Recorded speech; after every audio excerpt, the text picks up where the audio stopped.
Sa video na ito ay pag-uusapan po natin ang isang napakainit na balita tungkol po rito kay XRP.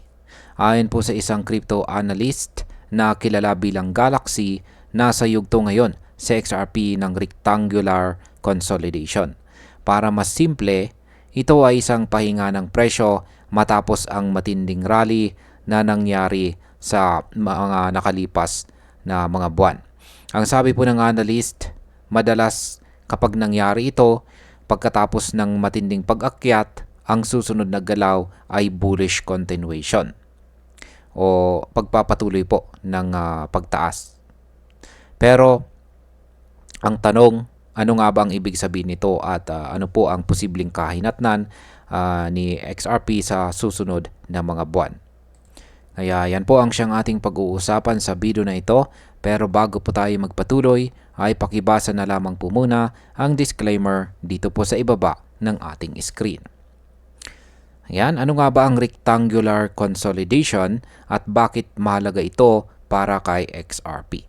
Ayan, meron pong ibinahaging post dito si Galaxy kung saan ay meron po siyang 115k na bilang ng kanyang mga followers.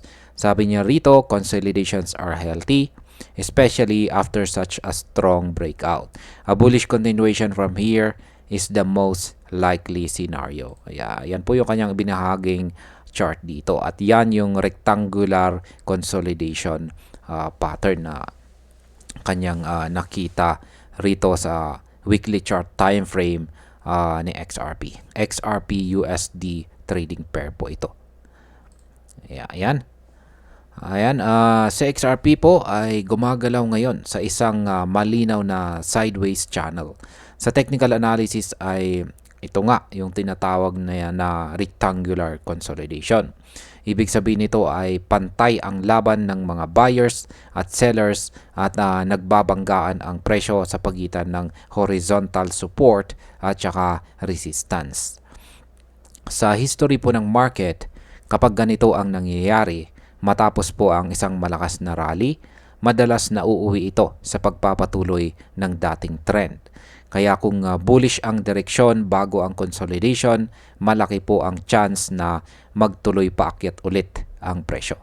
Kaya ang market impact po nito ay kung magpatuloy ang ganitong pattern, maraming traders ang mas lalong magkakaroon ng confidence na i-hold or hawakan si XRP. Posibleng lumakas po ang demand at magkaroon ng panibagong rally na siyang magtutulak sa presyo pataas.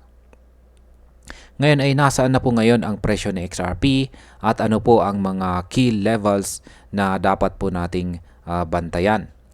Sa oras po na nag-post or pinost ni Galaxy ang kanyang chart dito, si XRP po ay naglalaro sa presyo na $2.90.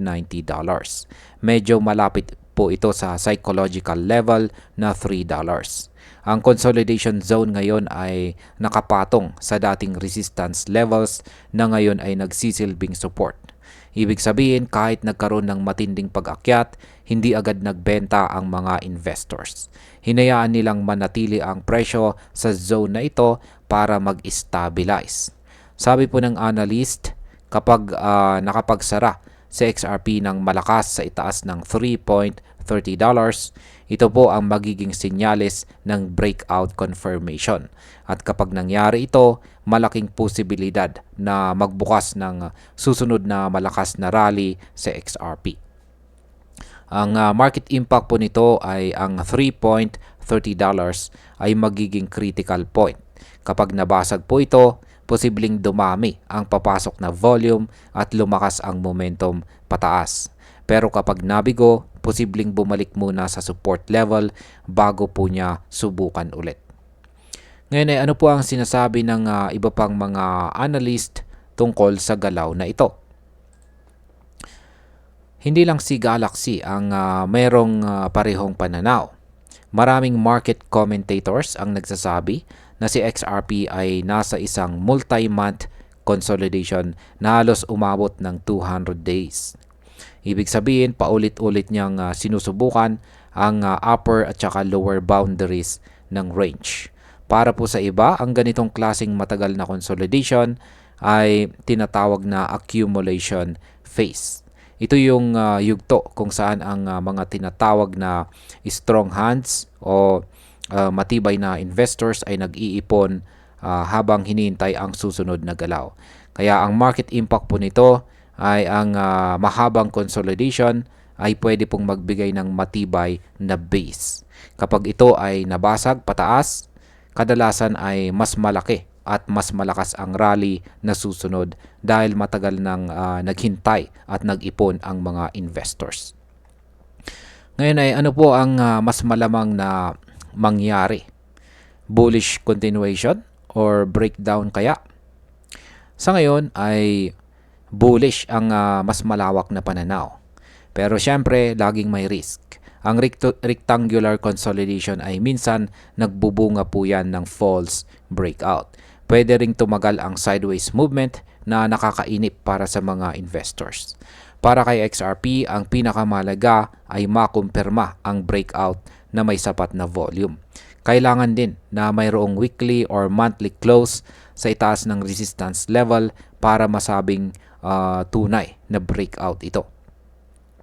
Sa market impact, kung magkakaroon po ng false breakout, maaaring mawalan ng tiwala ang mga short-term traders at bumagsak ang presyo pabalik sa support.